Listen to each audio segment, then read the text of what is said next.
Mari kita luruskan niat. Karena Allah kita bertemu. Karena ukhuwah takkan berpisah. Kita hadir di majelis ilmu agar Allah turunkan berkah. Amin Allahumma amin. Baik. Jadi majelis ilmu adalah taman surga, insya Allah. Baik.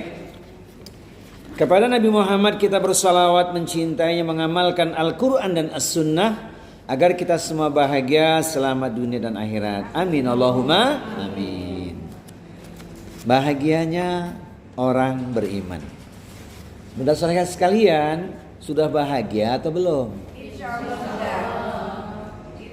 Saya lihat wajah-wajah bahagia ini. Karena apa? Malamnya indah, paginya cerah, hati bahagia tak pernah resah, senang dan susah alhamdulillah.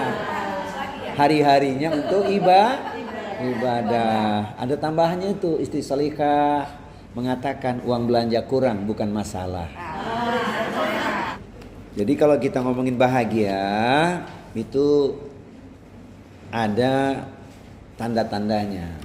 Yang pertama, jika engkau punya hati yang qanaah, di kertas kita sudah saya buatkan, boleh sambil dilihat, boleh sambil dibaca ya, sambil dilihat.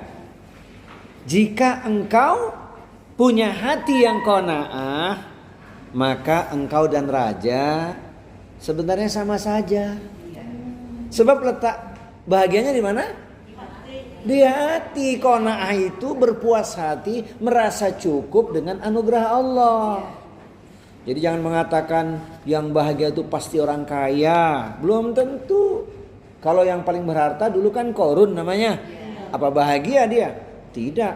Hartanya dibenamkan, maka ada harta karun. Kalau yang bahagia itu sang raja, boleh jadi dulu Firaun, ya enggak? Kira-kira Pak Presiden itu sudah bahagia atau belum ya? Jawabannya apa kira-kira? Belum tentu ya. Iya.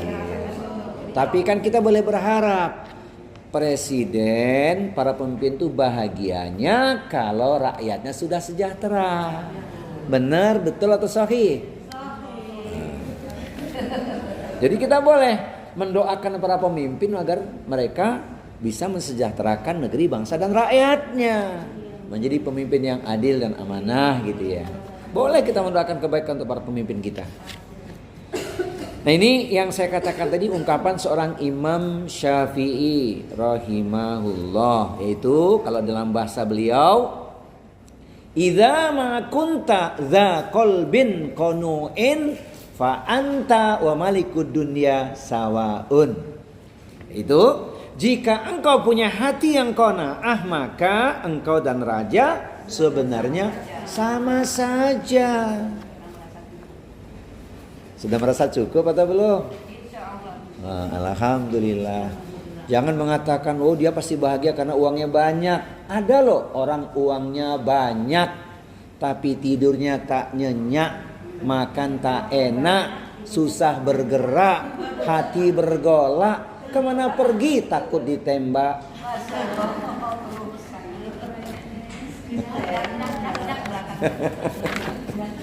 Ya Bu ya, belum tentu. Jadi kita ngomongin bahagianya orang beriman. Mudah-mudahan hati kita semua sudah qanaah ya Bu ya. Amin. Merasa cukup dengan anugerah yang telah Allah berikan kepada kita. Tidak mengapa makan sekarang udah pakai nasi merah kan sebagian. Enggak apa-apa. Makannya pakai nasi merah, yang penting lauknya ayam.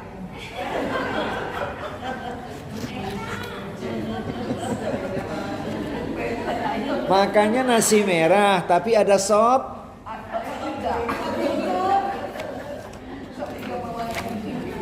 Ya silahkan tambahkan masing-masing lah gitu ya. Jadi ingat pesan istri ya. Hati-hatilah bang di jalan. Tundukkan pandangan, fokus memberi pelajaran. Jangan lupa pulang bawa mendoan. Saya jawab, Pesanmu tak kulupakan, pandanganku tundukkan. Aku fokus memberi pelajaran. Jangankan mendoan yang kau inginkan, kapal selam pun aku belikan.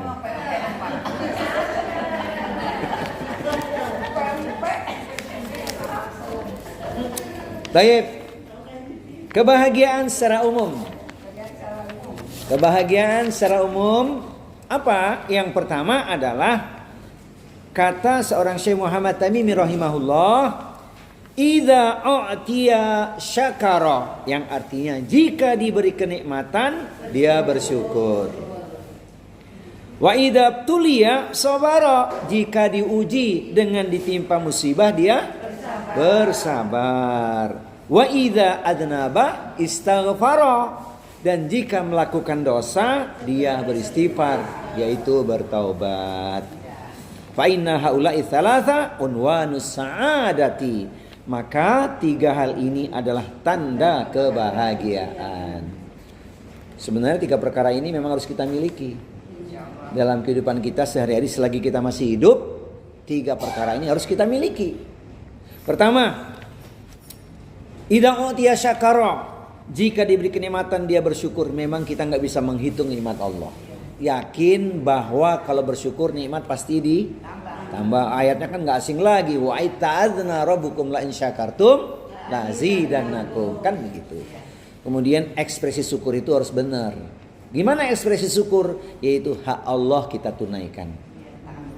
Namanya hak Allah kita tunaikan. Maka nggak lupa itu. Coba saya mau tes, bangun tidurku terus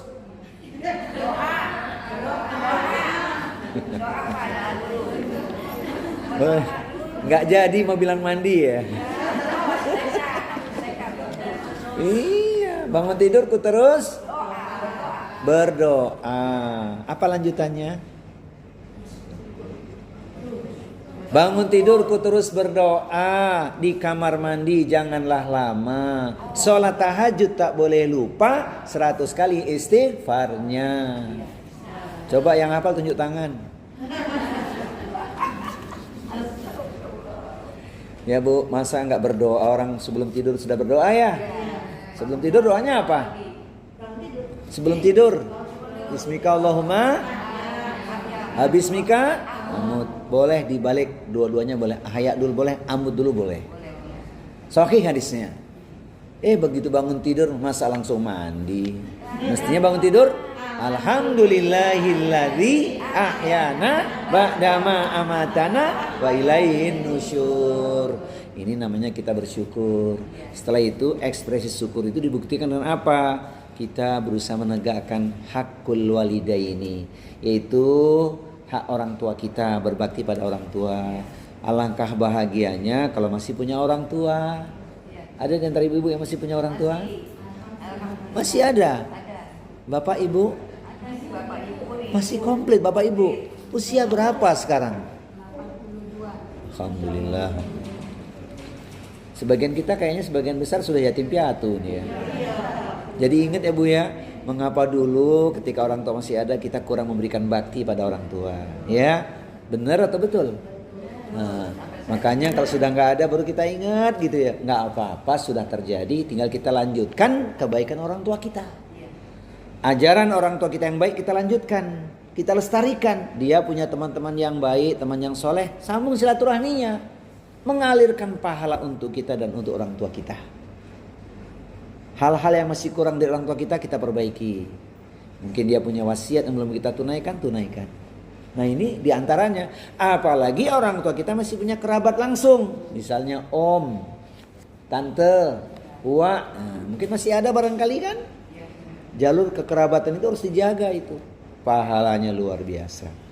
Nah itu dalam ranah silaturahmi disebutkan, man ahabba ayyusatalahu fi rizkihi wa yunsa'alahu fi atharihi falyasil rahimahu.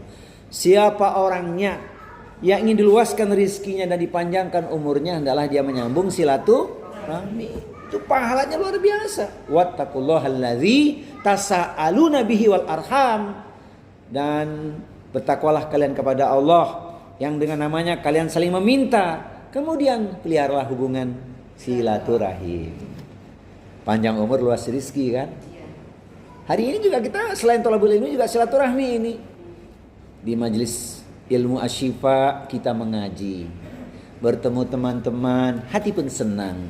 Siapa suka silaturahmi, rizkinya luas, umurnya panjang. Itu manfaat yang langsung kita rasakan. Ada lagi nggak manfaat lain kalau kita silaturahmi, Bu? Ada, tambahannya 2M. M pertama menyenangkan, M yang kedua mengenyangkan. Betul atau benar? Iya. Baik ya. Jadi ekspresi kita pertama kepada Allah, kita menyembah Allah, kedua pada orang tua kita buktikan bakti kita. Jangan lupa kita punya hak khusus, namanya hakul ahli, yaitu kepada keluarga. Bersyukur punya keluarga. Kalau suami melindungi keluarganya, kalau istri merawat rumah tangganya. Nah, luar biasa kan, anak-anak melanjutkan wasiat orang tuanya. Semoga anak-anak kita menjadi permata hati. Amin ya rabbal alamin. Cukup belum? Syukur kita dibuktikan dengan apa? Membangun kesalahan sosial dengan lingkungan masyarakat kita. Jadi harus baik dengan sosial masyarakat, yaitu diantaranya tetangganya. Sholatnya bagus, zikirnya bagus, puasanya bagus, tahajudnya bagus, duhanya bagus, tapi zolim pada tetangga atau orang lain, maka belumlah sempurna amalnya. Khawatir pahalanya habis nanti. Maka ingat, dalam Islam ada dua sisi, kesalehan individual dan kesalehan sosial. Baik, itu sebagai ekspresi syukur kita karena kita sudah Allah beri nikmat yang nggak bisa kita untuk menghitungnya. Alhamdulillah. Ini yang pertama. Dabtulia sobaro. Jika diuji dengan ditimpa musibah, dia bersabar. Ya, hidup ini pasti menjalani yang namanya sunatullah. Tidak ada orang yang bebas dari yang namanya musibah. Kapan datangnya tidak terduga. Cepat lambat kita sudah mengalaminya. Di antara kita orang tua sudah tidak ada, karib kerabat, bahkan ada juga pasangan hidupnya. Ada juga anak-anaknya, guru-gurunya, karib kerabatnya. Itu di antara musibah yang Allah telah pastikan terjadi dalam kehidupan kita. Maka ada satu ayat yang baik kita renungkan, yaitu Quran surat yang kedua, surat Al-Baqarah surat yang kedua, ayatnya ada di nomor 155. A'udzu billahi samiil alimi minasyaitonir rajim. Bismillahirrahmanirrahim. Walanabluwannakum bisyai'in minal khauf wal ju' wa naqsi minal amwal wal anfus wa thamarat wa basyiris sabirin. Ibu boleh dibaca pakai mic?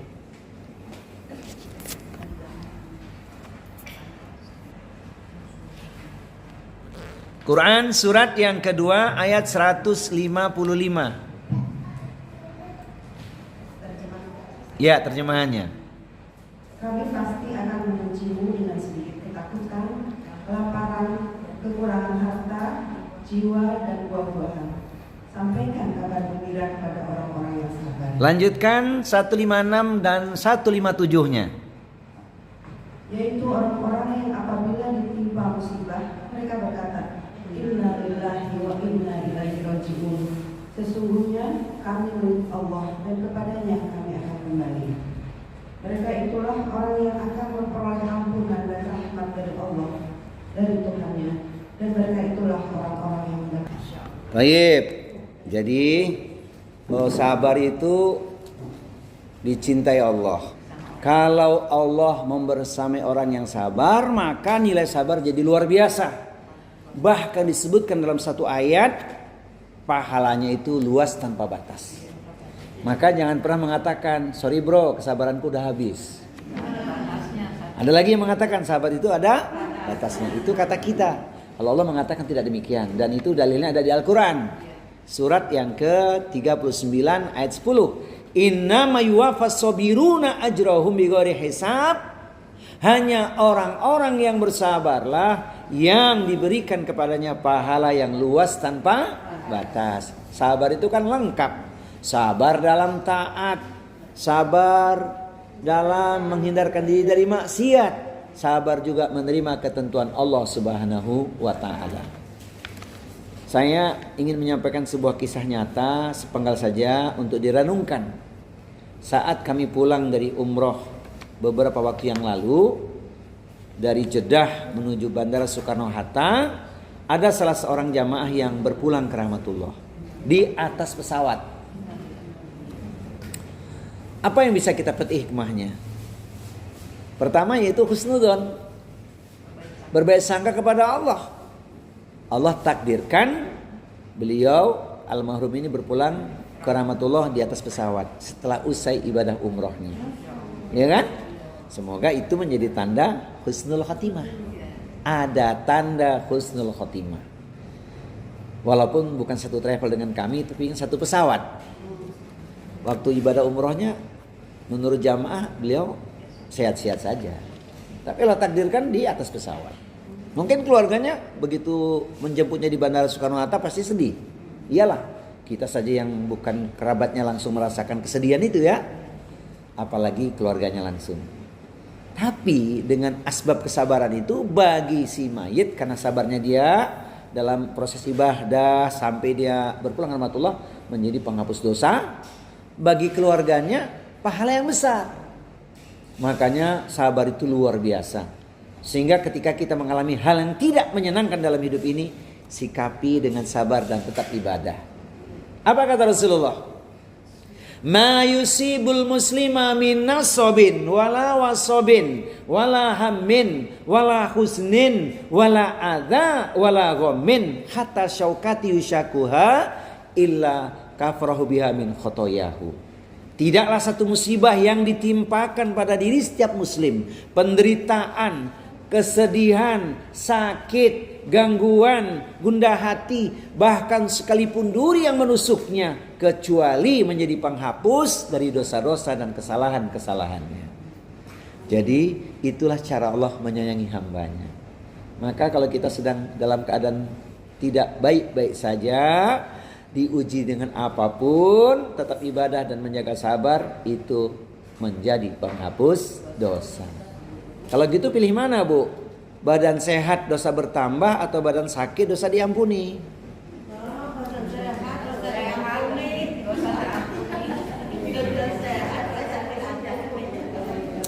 Coba direnungkan pertanyaan saya, pilih mana, Bu? Badan sakit dosa diampuni. Ini badan sehat dosa makin bertambah, pilih mana? Badan sehat. Itu jawaban cerdas ya. Tapi saya tahu kok di sini banyak yang mulai kurang sehat ini. Ini kelihatan wajah-wajah tanda-tanda asam urat kelihatan. Tapi langkahnya ringan untuk thalabul ilmi kan. Nah, maka Bu jangan jadi penghalang. Makin besar tantangan pengorbanannya, makin besar pahalanya. Bangun malam sudah mulai berat gitu ya misalnya, tapi kita lawan hawa dingin, insya Allah itu luar biasa. Maka ada kaidah dalam ibadah, al jaza min jinsil amal, balasan tergantung dari amalan. Yang tinggal di luar komplek ini ada nggak? Ada. Yang di luar komplek ini ada nggak, Bu? Berarti kemari perlu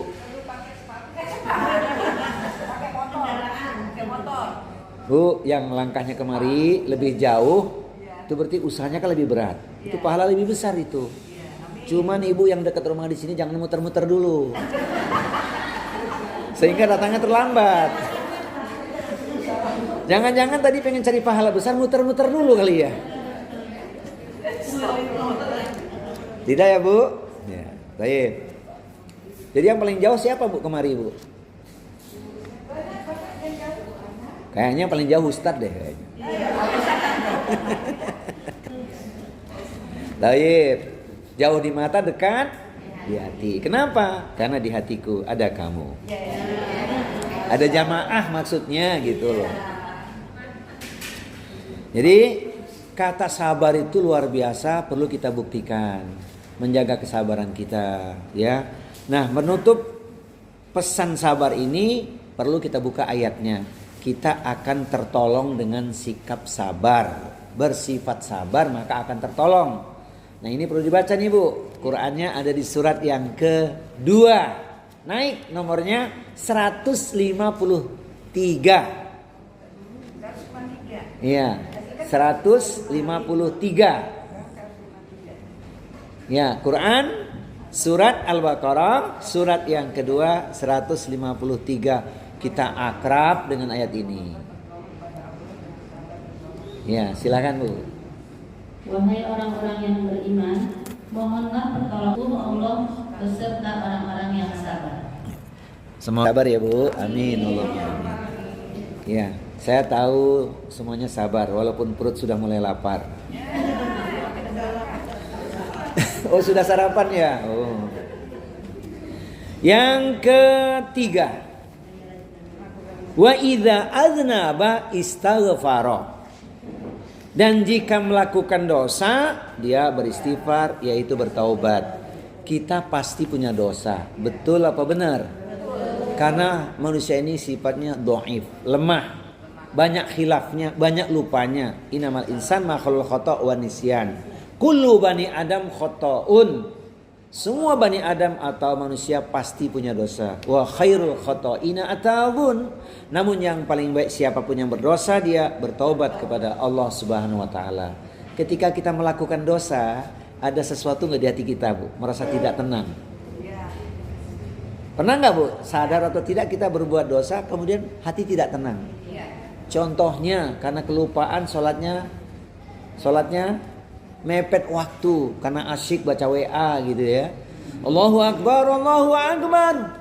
Azan asar berkumandang. Apa yang dia katakan? Alhamdulillah, wuduku belum batal. Salat asar sebab duhurnya jam 3 kurang seperempat.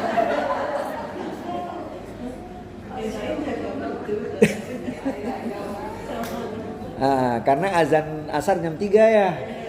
Jam 3 kurang seperempat baru salat zuhurnya. Itu dulu kan. Sekarang mah enggak lagi ya. Baik. Makanya kalau orang bertobat itu sangat tenang. Dia merasa nyaman. Ya, manusia itu pasti, Bu. Dan Allah akan merubah kehidupan seseorang itu ketika dia sungguh-sungguh bertaubat. Ayat yang satu ini menyadarkan kita betapa luasnya kasih sayang Allah. Luasnya kasih sayang Allah asbab dia bertaubat. Qurannya ada di surat Al-Furqan. Surat yang ke-25 ayat di nomor 70. A'udzu billahi samiil alimi minasyaitonir rajim. Illa man taba wa amana wa amila amalan sholihan fa ulaika yubaddilullahu sayyi'atihim hasanat wa kana Allahu ghafurur rahim. Kecuali orang-orang yang bertaubat, beriman kepada Allah dan beramal salih, maka tergantilah seluruh keburukannya menjadi kebaikan. Sesungguhnya Allah Maha Pengampun lagi Maha Penyayang. Jadi hidupnya akan dirubah oleh Allah kalau sungguh-sungguh bertaubat. Taubatnya mana ini? Taubatan nasuha, taubat yang sebenar-benarnya. Makanya kalau orang nggak bertaubat, usia sudah senja, wah ini mah mengkhawatirkan, menakutkan. Sebenarnya menjaga taubat itu tidak harus nunggu usia senja. Taubat itu umur hidup kita. Makanya Nabi mengajarkan kepada kita supaya kita banyak minta ampun. Ya ayyuhan nasu tubu ilallah fa inni atubu yaumi atamarrah. Wahai manusia, bertobatlah pada Allah, mohonlah ampun. Maka sesungguhnya aku mohon ampun pada Allah adalah 100 kali dalam sehari. Di riwayat yang lain 70 kali. Itu Rasulullah. Bagaimana dengan kita? Mestinya kita istighfarnya berapa kali? Sebanyak-banyaknya. Banyak-banyak kita bertobat kepada Allah Subhanahu wa taala. Yang sudah usia senja ada syair khusus untuknya. Hidup di dunia sangatlah singkat. Jangan sampai kita terlambat. Sekarang waktunya untuk bertaubat. Jangan tunggu hingga sekarat. Kiamat itu kapan? Siapa yang tahu kiamat kapan? Tapi sekarat yang paling dekat kan? Hidup di dunia sangatlah singkat. Jangan sampai kita terlambat. Sekarang waktunya untuk bertaubat. Jangan tunggu hingga sekarang. Sebenarnya nggak usah dicatat ini, Mon. Ya. Buat pengingat diri, Pak. Baik. Sampai kita terlambat. Ya. Ibu sekalian, inilah tanda kebahagiaan secara umum. 3 perkara ini kira-kira sudah kita miliki belum? Insya Allah ya Bu ya. Tidak lupa bersyukur, tidak lupa bersabar, tidak lupa bertaubat. Itu yang namanya bahagia secara umum. Nah, kenapa tema ini menjadi penting buat kita? Bahagianya orang beriman. Sebab ada orang yang bahagianya cuman sebentar di dunia. Dan itu kita lihat di Quran surat yang kedua Al-Baqarah ayatnya 200. Faminan nasi may yaqulu rabbana atina fid dunya wa ma lahu fil akhirati min khalaq. Lihat di kertas kita. Nah, di kertas ada, sudah saya tuliskan nih di kertas. Maka di antara manusia ada orang yang berdoa, ya Tuhan kami, berilah kami kebaikan di dunia, dan tiadalah baginya bahagian yang menyenangkan di akhirat. Alias bahagia yang cuma sebentar di dunia saja. Siapa mereka? Orang-orang yang kufur, orang-orang yang ingkar, apalagi orang munafik. Ya dapatnya cuma di dunia saja. Kita pinginnya mana? Al-Baqarah 201 kan? Wa minhum may yaqulu rabbana atina fid dunya hasanah wa fil akhirati hasanah wa qina adzabannar. Dan di antara mereka ada orang yang berdoa, ya Tuhan kami, berilah kami kebaikan di dunia dan kebaikan di akhirat, dan peliharalah kami atau jauhkanlah kami dari siksa neraka. Inilah bahagianya orang beriman. Jadi kalau urusan di dunia nggak bisa kita raih semuanya, nggak bisa kita genggam, jangan risau, jangan galau. Dunia itu singkat dan fana, akhirat kekal selama-lamanya. Tidak mengapa bahagia di dunia asal di akhirat masuk surga. Begitu. Nah, ini yang menjadi dalil kita. Kemudian disimpulkan apa? Arti kebahagiaan bagi orang yang beriman adalah agar selamat dunia dan akhirat. Agar dapat selamat dunia dan akhirat, itulah tujuan kita. Ya Bu? Jadi kalau cuma bahagia di dunia ngapain? Orang-orang kafir dulu sudah ada itu. Kita pengennya bahagia dunia dan akhirat. Orang Indonesia mengatakan itu doa sapu. Maka orientasi kita Bu ya, bukan dunia. Orientasi kita adalah akhirat ya. Kalau akhirat kita kejar, dunia kita genggam. Bayangin Bu ya, tidur aja nilainya akhirat. Sebab tidurnya pengen sehat. Punya niat sebelum tidur, ya Allah aku pengen bangun jam 3. Karena subuh sekarang jam 4 lewat 4 ya Bu ya. Soalnya kalau kami bangun jam 4 ya Allah gak bisa tahajud lagi. Maka bangunkan kami jam 3 ya Allah. Jam 9 sudah mulai tidur. Paling lambat jam 10. Kata dokter ahli kesehatan memang kita gak boleh lebih dari jam 11. Maksimal tuh jam 11 sudah tidur. Ustadz susah tidur Ustadz. Banyak yang dipikirin. Ya berzikirlah ya. Sampai kita terlelap. Biasakan sebelum tidur kan begitu. Wudu, baca Quran, minimal Al-Fatihah, Kulhu, Falak, Anas, ayat kursi. Baru doa terakhir Al-Baqarah yang 286 itu. Rabbana la tu'akhidna inna sina au akhtana. Rabbana wala tahmil alaina isran kama hamaltahu alal ladzina min qablina. Rabbana wala tuhammilna ma la taqata lana bih wa'fu anna waghfir lana warhamna anta maulana fansurna alal qaumil kafirin. Baru baca doa tidur. Tidurnya nyenyak, Masya Allah. Alhamdulillah. Semoga itu menjadi kebiasaan kita. Amin ya. Allah bisa karena iya, tapi sebelum biasa mesti dipaksa dulu. Ya itulah manusia. Baik ya. Jadi kalau kita ingin ngejar akhirat, dunia pasti Allah berikan kepada kita menurut ketentuan Allah. Sarana untuk ngejar akhirat itu akan diberikan oleh Allah. Masih ingat nggak pelajaran kita waktu bulan lalu itu, Bu? Seandainya itu kan, kata seandainya itu, Bu, bernilai pahala kalau niatnya baik. Seandainya Allah berikan padaku umur panjang, aku ingin silaturahmi. Seandainya Allah berikan aku rizki, akan berbagi. Jadi baru kata seandainya niat yang baik, itu sudah dapat pahala niat. Maka selagi sehat manfaatkan. Nanti ketika kita sakit, Bu, tetap dapat pahala. Sebab udah tiap hari tahajud, nggak ditinggalkan.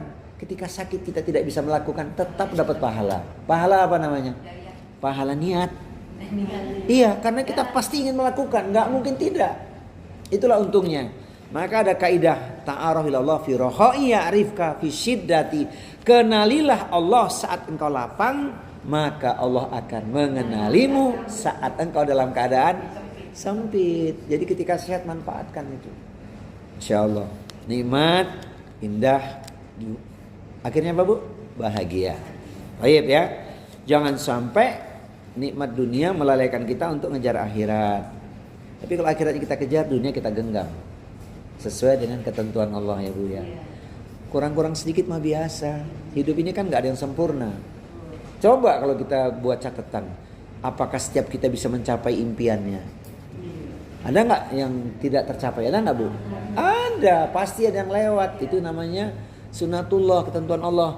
Bayangkan kalau semua orang punya cita-cita bisa mencapai semuanya, orang akan jadi sombong. Siapa dulu dong gue? Iya gak? Nah, itu karena apa? Muncul kesombongan diri. Maka kita harus bisa menerima qadar Allah wa masya'a fa'ala. Semua adalah ketentuan Allah, maka kita katakan terima apa yang Allah telah gariskan. Ya. Yang penting kita sempurnakan ikhtiar. Selanjutnya kita bertawakal kepada Allah Subhanahu wa taala. Tanya, apa yang disimpulkan dari makna kebahagiaan dalam Islam? Kebahagiaan di dunia itu sifatnya hanyalah sementara. Kebahagiaan dunia itu hanyalah perhiasan duniawi yang tidak bisa dibandingkan dengan kebahagiaan di akhirat. Karena di akhirat jauh lebih baik dibandingkan dunia. Itu wilayah iman, harus kita yakini. Harus kita yakini, Bu ya. Di dalam Quran surat Asy-Syura ayat nomor yang ke-20 Allah berfirman, barang siapa yang menghendaki keuntungan di akhirat akan kami tambah keuntungan itu padanya, dan barang siapa yang menghendaki keuntungan di dunia maka kami juga berikan padanya sebagian saja dari keuntungan dunia. Di akhirat bagaimana? Dan tidak ada baginya satu bahagia pun di akhirat nanti. Ngeri kan, Bu? Padahal dunia aja nggak bisa dia capai semuanya. Di akhirat merugi. Buat apa? Makanya mindset kita sekali lagi, bicaralah tentang akhirat ya. Dunia singkat dan fana. Akhirat kekal selama-lamanya. Biarlah bahagia di dunia, tidak mengapa asal di akhirat masuk surga. Benar atau betul?